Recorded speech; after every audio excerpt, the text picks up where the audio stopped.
Assalamualaikum warahmatullahi wabarakatuh. Halo sahabat-sahabat semuanya, kembali lagi di Ashabul Channel. Gimana kabar hari ini? Semoga kita semua dalam keadaan sehat-sehat saja. Di video kali ini kita akan membahas tentang sejarah bulan Muharram, bukan bulan hijrahnya Nabi Muhammad SAW.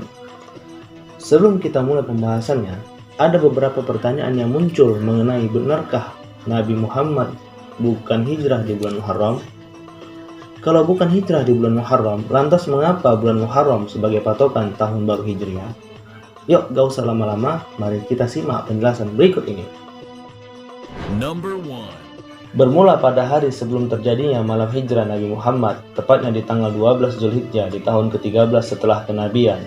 Sekitar 73 orang laki-laki Yasrib beserta 2 orang wanita datang ke Mekah untuk melaksanakan ritual ibadah haji mengelilingi Ka'bah bersama para rombongan kaum musyrik Khazraj dari Yasrib. Mereka berkumpul di Mina, tepatnya di Aqabah, untuk melakukan janji baiat kepada Nabi Muhammad. Berkumpulnya orang-orang Yasrib ini tidak diketahui oleh rombongan besar musyrik Khazraj karena pertemuan ini dilakukan secara diam-diam dan para rombongan sedang melakukan ritual ibadah haji mengelilingi Ka'bah.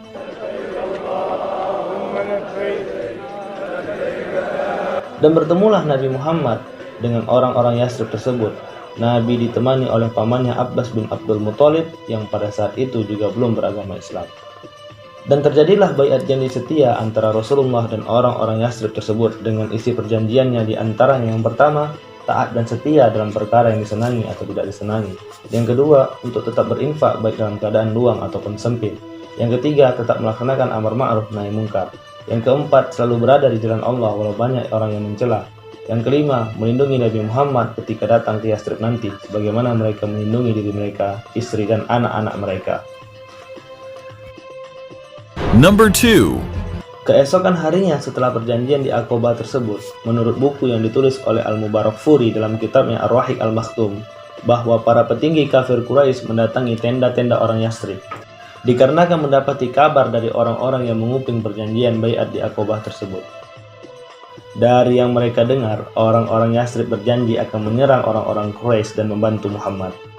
Akan tetapi kedatangan para petinggi Quraisy tersebut tidak mendapatkan hasil yang memuaskan, karena rombongan orang-orang Yasrib malah kebingungan akan kebenaran berita itu dan mereka tidak mengetahuinya. Karena yang mereka tahu, para rombongan Yasrib tinggal di tenda sejak malam hari. Karena di siang hari esoknya tanggal 13 Zulhijjah, mereka harus sudah kembali ke Yasrib.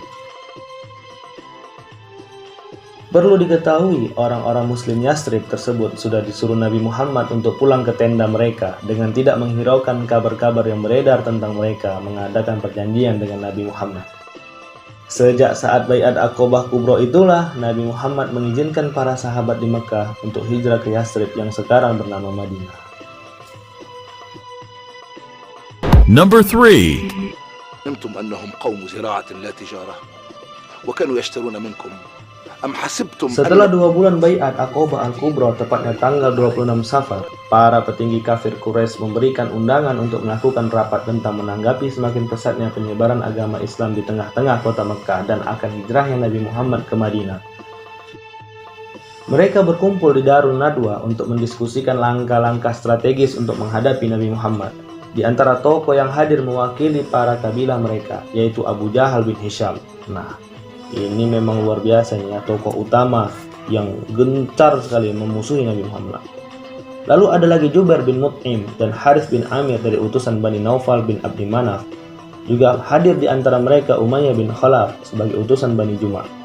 Dan tidak kalah menariknya, iblis yang menyerupai rupa orang tua pun ikut di dalam rapat tersebut sebagai pembuat usul yang strategis di dalam menghentikan langkah dakwah Nabi Muhammad SAW. أرادوا أمرا وأردنا غيره.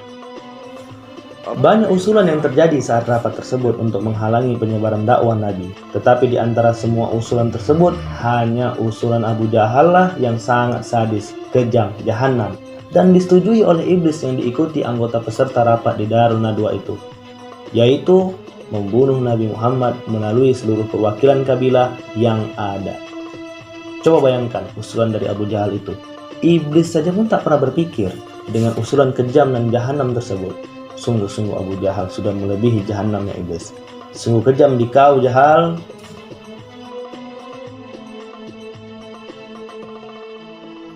Pada malam itu di tanggal 27 Safar, para pemuka kafir Quraisy sudah menyiapkan penyergapan dan penyerangan oleh 11 algojo yang siap membunuh Nabi Muhammad. Ternyata sebelum malam penyergapan, Allah memerintahkan malaikat Jibril untuk menyampaikan pesan kepada Nabi bahwa Nabi Muhammad sudah diizinkan untuk hijrah ke Madinah. Dan Nabi juga sudah mempersiapkan segala hal yang diperlukan seperti mendatangi Abu Bakar, membawa bekal, menyewa penunjuk jalan menuju Yathrib, dan hal penting lainnya. Pada malam saat pengepungan rumah Nabi terjadi, Nabi Muhammad mengambil selinggam tanah dan melemparkan ke arah 11 algojo tersebut sambil membaca surah Yasin ayat 9 sehingga mereka pun tertidur.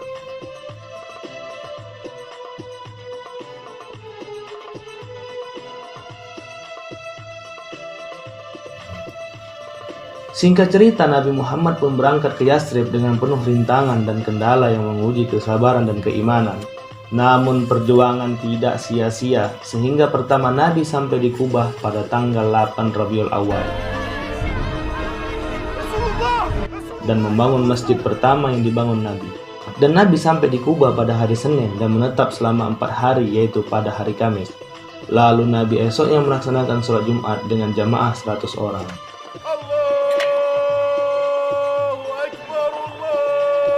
Lalu Nabi melanjutkan perjalanannya sehingga sampailah Nabi Muhammad ke Yathrib pada tanggal 12 Rabiul Awal. Dengan selamat beserta para rombongan yang di tengah-tengah perjalanan Nabi mereka masuk Islam dan mengakui kenabian dan kerasulan Nabi Muhammad SAW.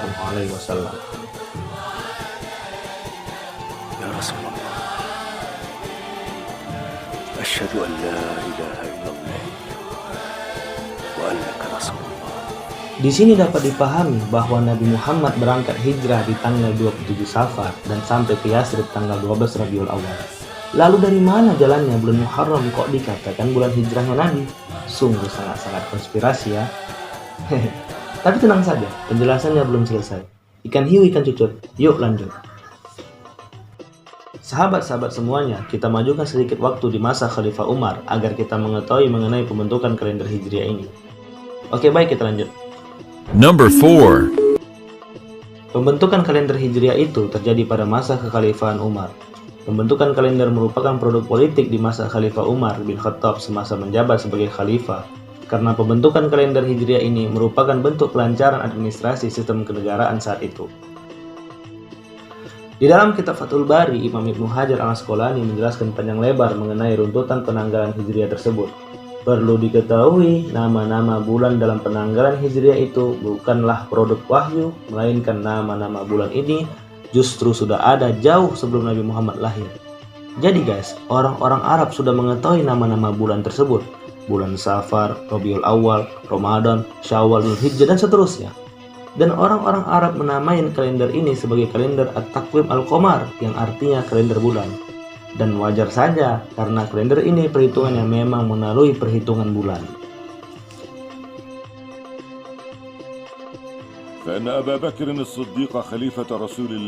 Setelah 2 tahun menjabat sebagai khalifah, Umar bin Khattab mendapati surat dari salah satu gubernurnya yang bernama Abu Musa al-Asy'ari yang mengadukan perihal masalahnya yang sedang dalam keadaan kebingungan. Karena banyaknya surat dari Umar bin Khattab yang berada di rak-rak lemarinya yang tidak memiliki tanggal, sehingga Abu Musa al-Asy'ari lupa mana surat yang lama dan surat yang baru, mana perintah yang lama dan mana perintah yang baru. Lalu Abu Musa al-Asy'ari menyarankan kepada Umar bin Khattab untuk membuat penanggalan agar memudahkan dan tidak membingungkan dirinya. Mendapati aduan tersebut, Umar bin Khattab mengumpulkan para stafnya untuk berdiskusi dan merumuskan penanggalan agar tidak ada lagi kebingungan dan kesalahan.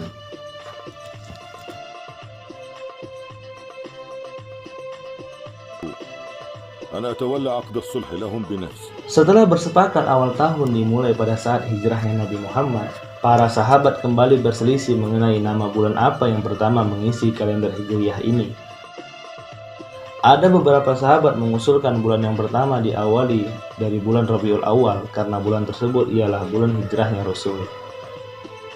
Tetapi Khalifah Umar lebih memilih bulan Muharram sebagai bulan yang pertama pada susunan kalender Hijriah. Selain karena rekomendasi dari Sayyidina Utsman, beliau memilih Muharram dengan alasan bahwa walaupun hijrah terjadi di bulan Rabiul Awal, akan tetapi permulaan hijrah terjadi sejak di bulan Muharram.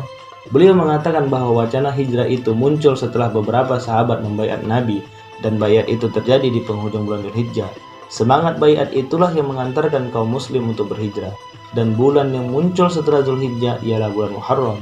Karena itulah beliau memilih Muharram sebagai bulan pertama di tahun Hijriah. Itulah guys yang menjadikan alasan mengapa tahun baru Hijriah itu di bulan Muharram bukan di bulan Rabiul Awal, walaupun bulan tersebut merupakan bulan Nabi Muhammad hijrah ke Madinah.